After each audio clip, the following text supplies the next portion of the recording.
Ish. And two, three, four, let's go. Bang. As I promised, possibly and hopefully the last one. I've done my bit. I've done my Simon Illingworth after this one because I've got to concentrate on uh, other things. And I've done my bit for the people of Victoria. Michael Caleb, author of A Very Broken System. And also the hurriedly opened, written Mixed Recovery, which is a little bit hilarious because for me, while they were trying to ridicule me, keep their thumb on my head, sorry for the boast. I know Aussies hate boasters, but while they were doing everything in their powers to keep their big thumb on my head after I was asked to testify against a prison officer, one of their own, I managed to write and self-published two books, did 2 years of IT, and um, going on to my third, and do a couple of other things which I won't go into here, which are just coming to fruition now. It's very, very exciting. But in that, as much as I made some bad, poor life choices, um, I also managed to do some amazing things towards genuine stamping out genuine corruption that exists and has done for a long time in Victoria. Uh, So let's just go through this as I promised. And again, hopefully this might be my last one of these, and we'll start trying to move into something more positive. So let's start with the wonderful, the very brave Constable Simon Illingworth. Now, the Constable Simon Illingworth story rings. I never knew about any of this. I can remember vaguely watching this on a ABC Australian story, but I couldn't remember the severity, and I'd certainly never experienced it for myself. Um, I'll just briefly touch on it, and you'll see why I am. But Mr. Illingworth told Australia story. This is his spirit. Was sorry, I ran into Officer Rock mode there. Mr. Illingworth told Australia story that his spirit was pretty well crushed. He was crushed by the corrupt culture, not the corrupt segments, the corrupt culture that exists in Victoria Police or existed in Victoria Police. But because nothing's been done, they didn't allow, which I'll get to, the 2007 OPI investigation wasn't allowed to run. We can only assume it persists. And if you look at the level of organised crime and corruption in government, you don't have to be, J. Edgar Hoover and Warren Buffett, son. Anyway, so there were police in cahoots. They might as well have worn a balaclava rather than a uniform. So this is, I encourage you to have a look for yourself at the Constable Simon Illingworth story. In my case, I'm using Constable Simon Illingworth, A, because I went through exactly the same thing. Exactly. I'd walk into just trying to turn my life around. I wasn't one of their own, granted, but it doesn't make it any better. In fact, arguably it makes it worse because they were just bullying and harassing a homeless person, and um, literally, as I'll get to, doing an Epstein repeatedly. Literally, sex trafficking, drug. This is why I'm doing what I'm doing because it's sickening. Sex trafficking, drug addicted women to use them in the most disgusting of disgusting, like sexually, like they weaponized a sex offense against me. Let's put it that way, which I'll get to anyway. But the point of this is have a look at the carnage, the innocent life costing carnage that rotten, corrupt culture has been directly responsible for. Directly. Not half, not could have been, not directly responsible for. So we got established well and clear there was 100% a corrupt culture. It's not, this isn't look at this. Retired Detective Superintendent Neil O'Sullivan said being a whistleblower was dangerous. Being a whistleblower is a tag. It's like mobster, gangster, he explained. It's like having a tattoo on your forehead. All the criminals that you've locked up, all the times where you put your life on the line for someone, that becomes incidental because you're a dog. Seriously? Seriously, Victoria police officers, you're a dog, Simon Illingworth. You think that could be part of the problem? Sorry, I got a little bit angry there. You think that could be part of the problem as to why we're setting records in Victoria for the worst crime stats year in, year out? More drugs, more crime, more drugs, more crime, more homelessness, more crime, more vice. Come on, mate. So this was around 2004, but the Constable Simon Illingworth story stretched out to 2005, 6, 7, 8, 9, and it goes on. Um, the Simon Illingworth story led to political responses like an anti-corruption commission and a change of culture with Victoria Police. It didn't though. It didn't. It was they in fact they didn't allow the OPI investigation. So this is we'll carry on through. So here's a age story around that time, 20 odd years ago. Um, so we'll run through here. They're running through myths. But Simon Illingworth's trials and tribulations while he investigated police corruption has put a more human face to the daily revelations of police corruption in this state. This did not get eradicated. This is my whole point, clearly. All they did was just shift it or do it more shrewdly. The culture still persists, which we'll show. So, in fact, they showed you all.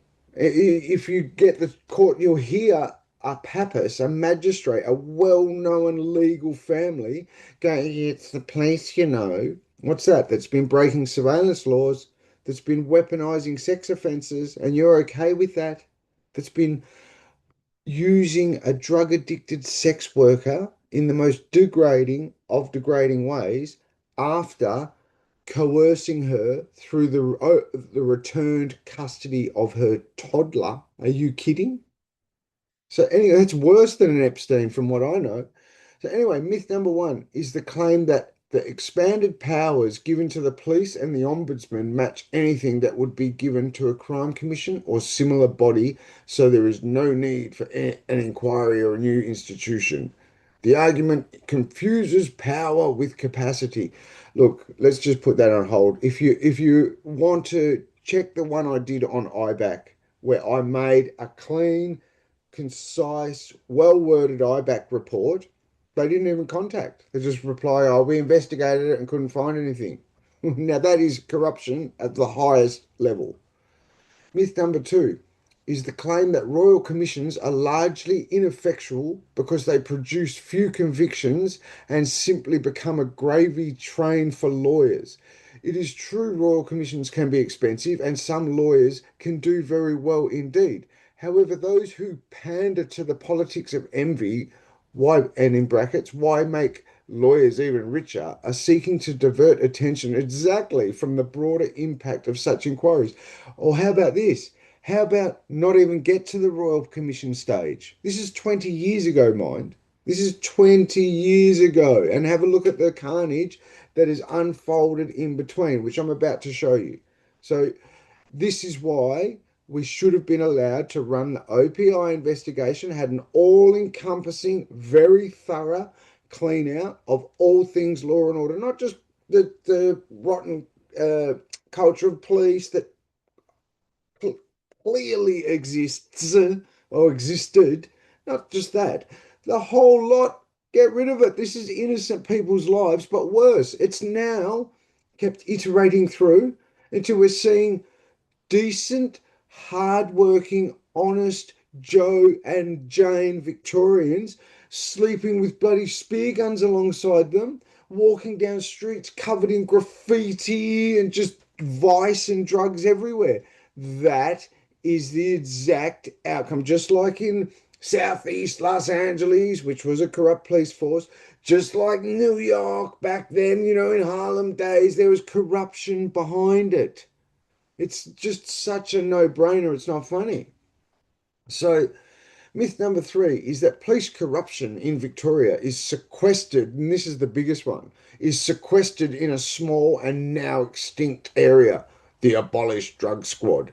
Nonsense. And it is not of the systemic type. So what happened back then, for those of you who can't remember, they came across this new style of policing. And what we're going to do is we're going to break up squads and we're not going to let them click up and get too comfortable in the one position because that's how corruption seeps in. But what then happens is, oh, you can't expect a good sworn officer of the law to, have families going to school and whatnot, and then expected to like leave from one area and go and work over here. Yes, you can. I'm sorry, yes, you can. Because the other side of that is outright corruption, disgusting, sickening, innocent, life costing corruption. So, sorry, not sorry. Yes, you can. You can more than expect people to do that. We're not expecting them to go and move, states like they want to do to the people that dare question them. We're talking about simply moving stations, moving departments. It's not hard, but they started like putting their little things in place, like where to prevent that from happening. Anyway, which was fairly recently reported too. So I won't go on just continuing to read through the entire stories. I'm more just pointing out without one skerrick of a doubt. This isn't just some like, I guy, us and them. This is I just stumbled into something that I couldn't believe what I stumbled into. And innocent life costing, as I will show you. So we got a little bit more of the schoolyard bully, which is the epitome of a corrupt police officer. Not a good brave one. Don't mistake that for 1 second. A corrupt one, a Roger Rogerson, or a corrupt, rotten, cultured one who doesn't answer to themselves, only answers to themselves. It's just corruption that serves nobody. The police association is stuck by embattled secretary Paul Muller. Anyway, that goes back to all that. But I'm pointing out to you, it existed, and clearly because we haven't been able to eradicate it like other states did, like the Roger Rogerson era and whatnot, because we haven't properly eradicated it, it's always just been swept away or half done, or because that might get a Daniel Andrews voted out. So it just gets swept away, swept away. The public is now dealing with the mess it's dealing with in Victoria. Literally. That's what is directly responsible for all the corruption and the vice, the yuck. When you hear of Chapel Street being lost to drug dealers and homelessness, that is the outcome of corruption. Sorry, not sorry, it's what it is. So then we have another story. Vic Police corruption findings not surprising. Deputy Police Commissioner, this is one of their own speaking here. Deputy Police Commissioner Karen Walsh says he is not surprised by the findings of a report outlining concerns over corrupt cells within Victoria Police. No, and when was this? Well, this is around the 2007 era of that OPI investigation that they didn't allow to run. So remember, in that period, they built, this is how much corruption they knew existed. They knew existed. They built an entire prison unit. I think I called it Salamander. It could be Charlotte. It's either Charlotte or Salamander in Port Phillip, was built entirely for all the corruption, the corrupt figures that was about to be exposed during that 2007 OPI investigation, but they didn't let it run. They did not let it run. And the people involved said it's clear that there's plenty of corruption, but we need legislation to pass. Just got forgotten about. It's okay, don't worry about it. We'll deal with it in years to come. In 2012, when poor Jill Maher loses her life, then we'll deal with it again when those four brave police officers lose their life. Then we'll deal with it. Come on. It's time to eradicate it once and for all, clean it up.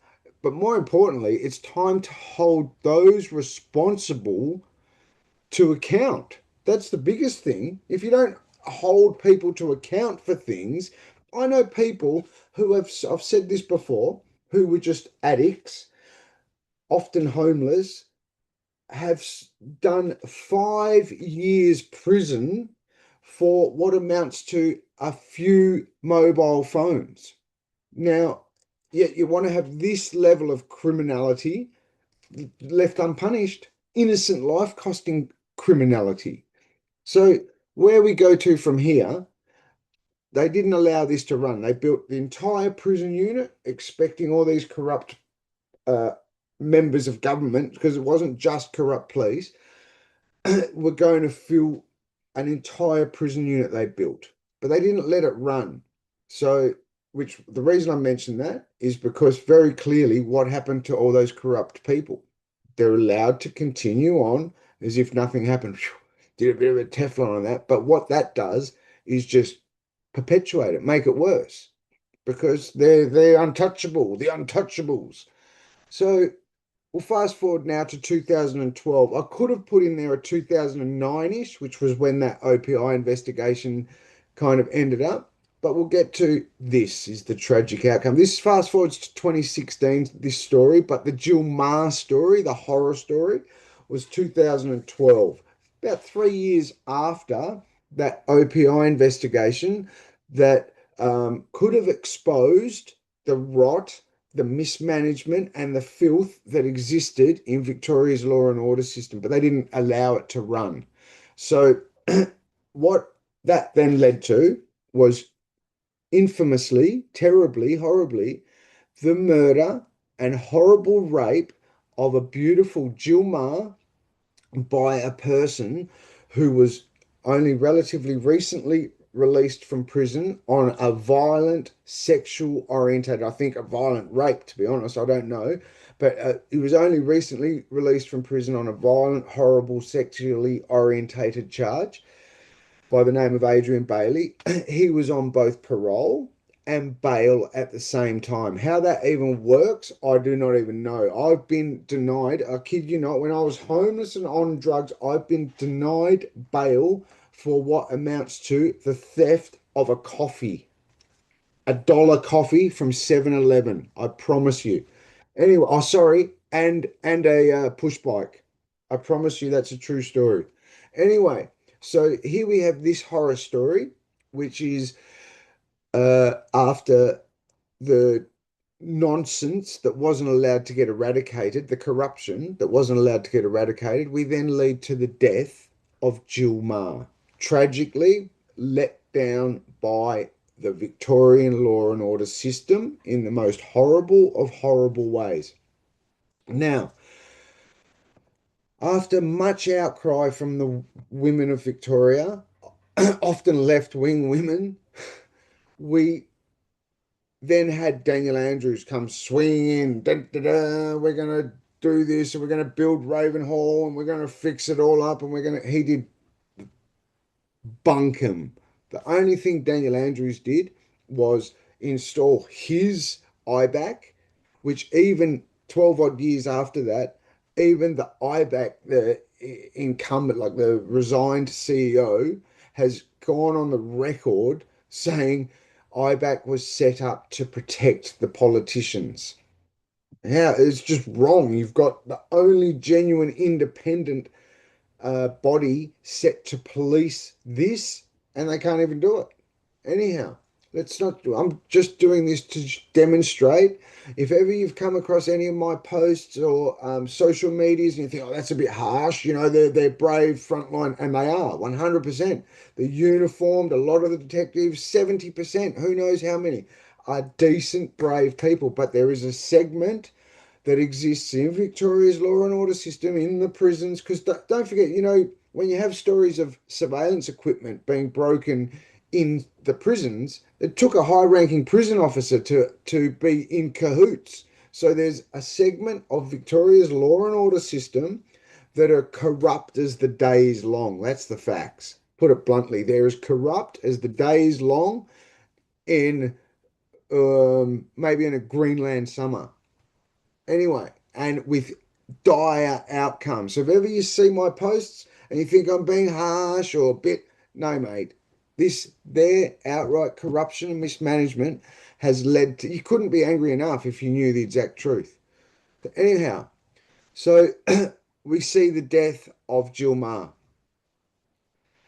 We then, about this time, we also see the introduction of an AI bot tech. Now, AI bot tech is basically combining facial recognition technology, and you can go through my post, facial recognition tech combined with drug addicted street informants and um, M-Spy style phone hacks and IME hacks and whatnot, combining and surveillance, placing surveillance around the place, and then using the audio through that, combined with CCTV. It could be the CCTV in the city, whatnot, da, da, da, uh, or the CCTV at the Melbourne Drug Court, or the CCTV at the Melbourne Drug Court, which you can look through my posts and you'll see that story, where I accidentally caught them out, where they lied to the media, giving out fake reports of how their cameras had been hacked when they'd been clearly misusing the AI bot tech I'm discussing here, which I won't go into prolongedly, but basically it is artificial intelligent chatbot tech combined with facial recognition, combined with surveillance equipment. So they'll install hidden cameras, phones, whatnot, and then it just basically just annoys a person. It aggravates them. Surprise, surprise, around the same time that both organized criminals and corrupt police officers alike started seeing this, we had what? Oh no, that's right. So here we have a person who, look, I'll just explain you my story. I'm not going to make accusations or anything. Let me tell you. In the prison system, they have a slot, a management, a pokey. And when people come into prison, there's question marks over them. They often go straight into the slot. The slot becomes like a little bit of a like there's a male. Guys are like, oh, who's that? Oh, and they talk. Oh, yeah, what are you doing? Who's there? And they speak to each other. Well, coincidentally, I knew this one person who knew Gargasoulis from a previous sentence from when he was at Margate.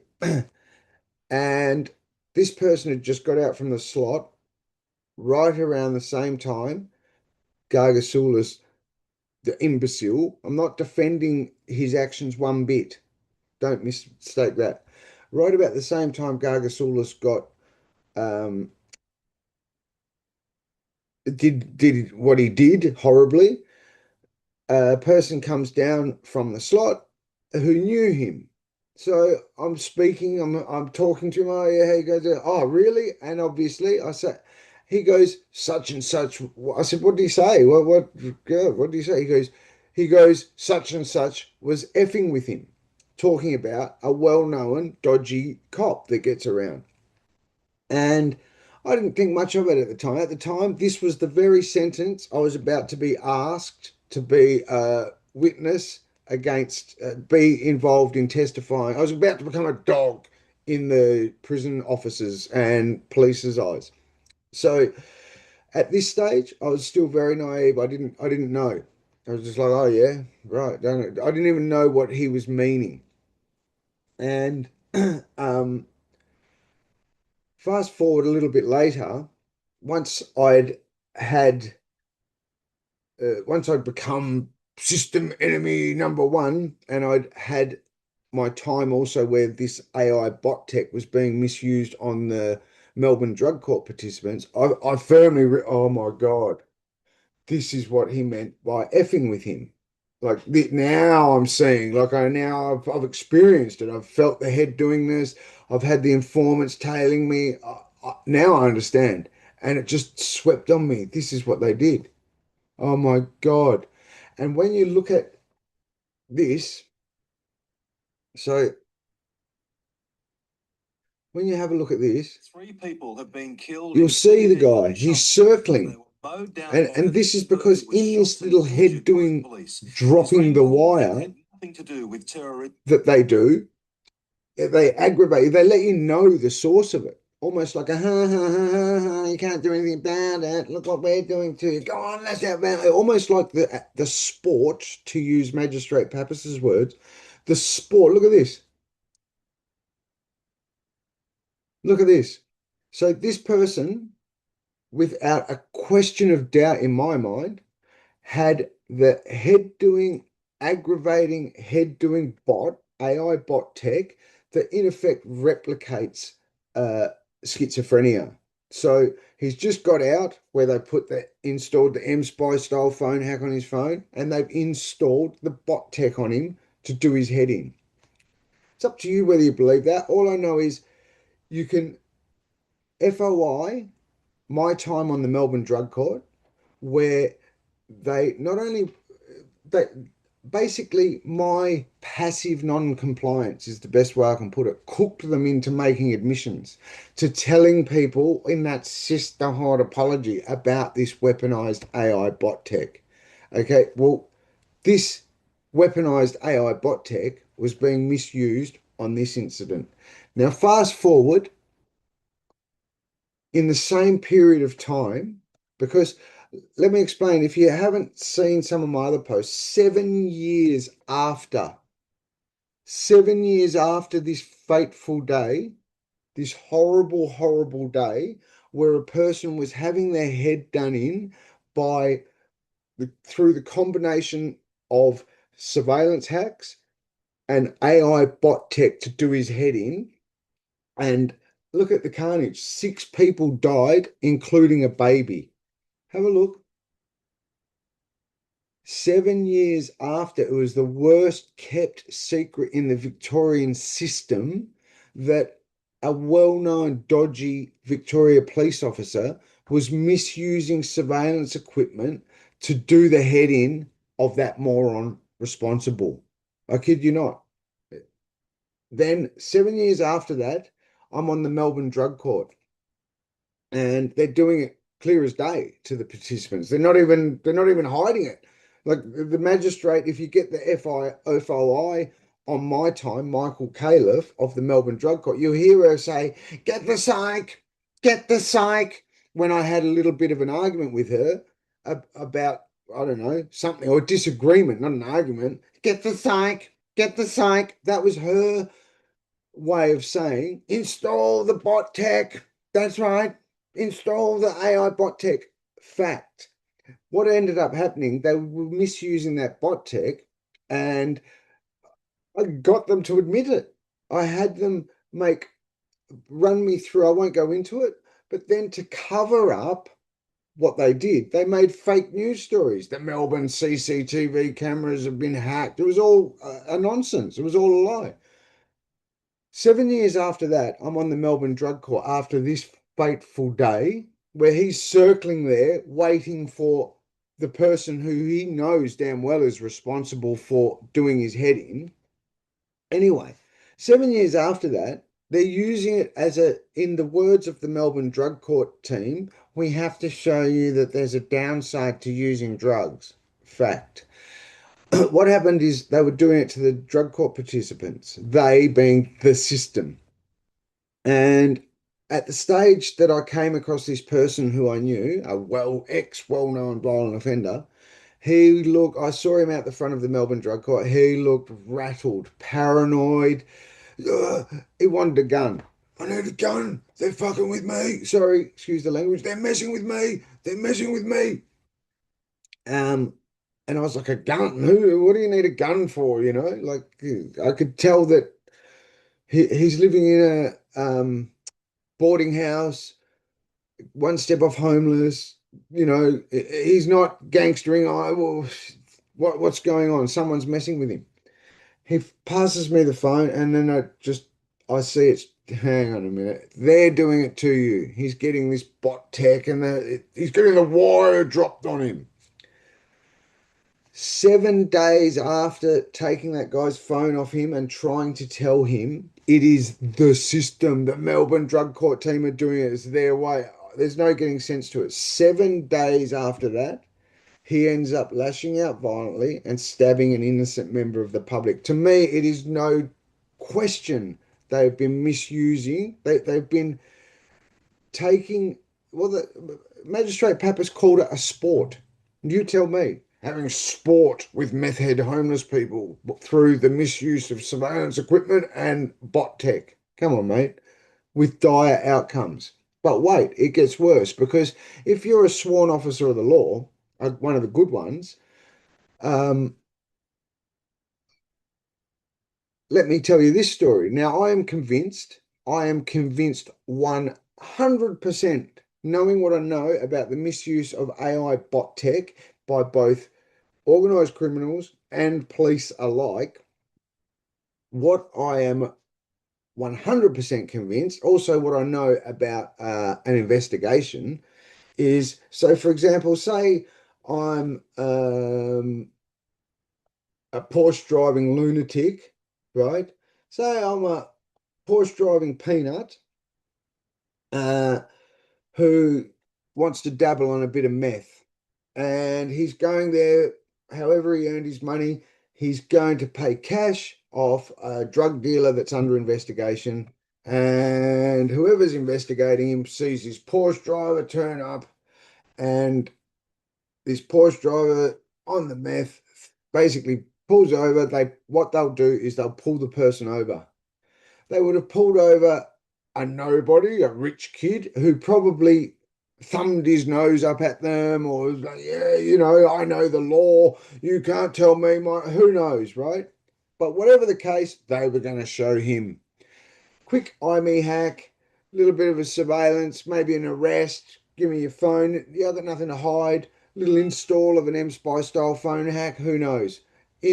What's happening is this moron is driving around erratically on the tragic day leading to four brave police officers. Now, the reason I say when that blessedly um, in that sisterhood and all that apology, you saw the reaction. A lot of people saw the reaction that I was dealing with, my head being done in by this artificial intelligence bot, was to do what? Was to often drive around erratically.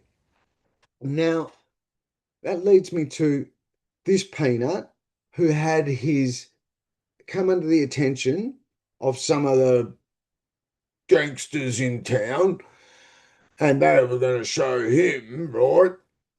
Well, that led to this tragic outcome where four beautiful, brave police officers lose their life. Because why?